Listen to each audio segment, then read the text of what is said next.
From Anshe Sfard Beth El Emeth Congregation, it's time to take 10 Minutes for Torah with Rabbi Joel Finkelstein. Welcome to our discussion of Parshat Tetzave, the mystery of the incense. If we look in Parshat Truma and Parshat Tetzave, we notice something very bizarre. The entirety of the inner sanctuary is mentioned in Parshat Truma. Parshat Truma is all about the inner sanctuary. You have the Aron HaKodesh, the Holy Ark. You have the Shulchan, the holy table that carried the holy showbread. You have the menorah. The only other piece of furniture from the holiest section of the Mishkan, what later would be known as the Heichal, the inner sanctuary, the only thing missing is the Mizbach HaKetoret, the golden incense altar. Now, instead of putting that in Parshat Truma with the rest of the inner sanctuary, in Parshat Tetzave, after describing the priestly vestments, the garments of the Kohen Gadol, of the high priest, after describing the dedication ceremony, after describing the very first daily offering, then and only then, suddenly, the Parsha tells us about the Mizbach HaKetoret, the golden incense altar. What happened? Why all of a sudden do we have the incense altar mentioned at the end of Parshat Tetzave?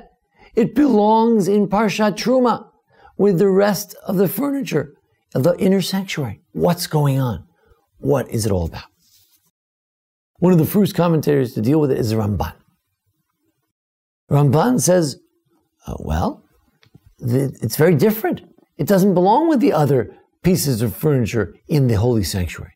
The other objects, the Aron, the Shulchan, the menorah, they're there to bring the divine presence, v'shachanti b'toch b'nei Yisrael, that you light the menorah and the divine presence comes. It's a symbol that the divine presence is among the Jews. But when it comes to the Ketoret, it's not to bring divine presence. It's to show honor to God. It's our way of honoring God through the Ketoret. It's also connected to something negative. The Aron, the Shulchan, and the menorah, these bring positive vibes. It's connected to God's benevolence and kindness. This is the sense of the awe of God, the fear of God, that after all, you have to be very careful.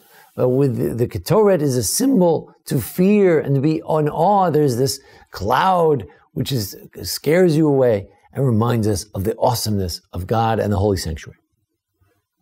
Chizkuni, in the footsteps of Rashi in France, the Chizkuni writes that while there's a verse that is connection with this altar that says you shouldn't bring any offerings on this altar.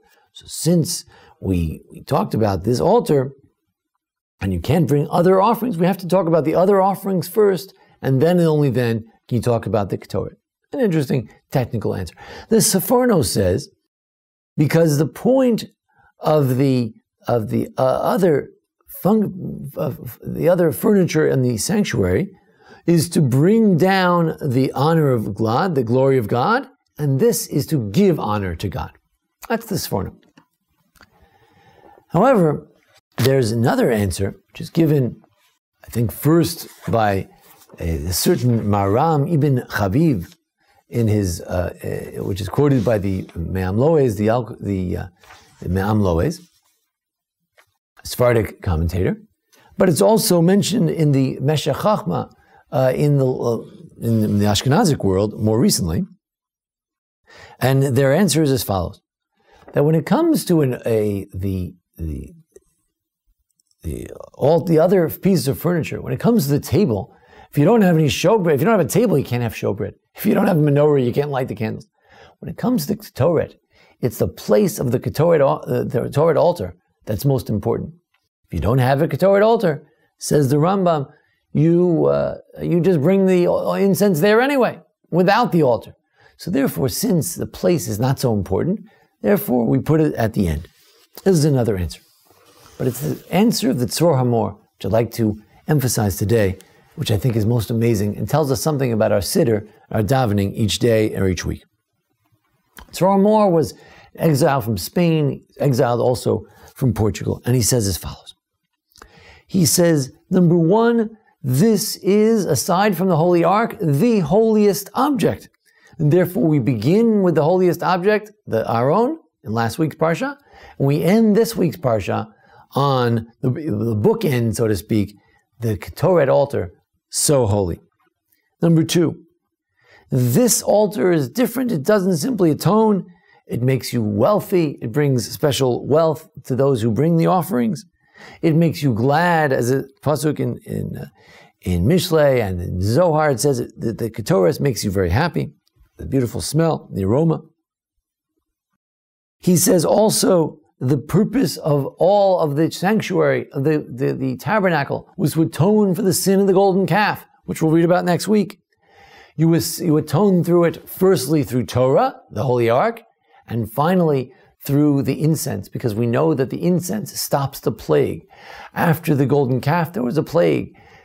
The plague in Korach was stopped by the incense. So too, if you want to stop the plague through the Mishkan, you have to mention not only Torah, the Aron at the beginning, but the incense at the end. And then he says something amazing. And that is that the Ketoret in Aramaic, it also comes from the same word as kesher, a tie. We want to tie it together. The Ketoret ties everything together.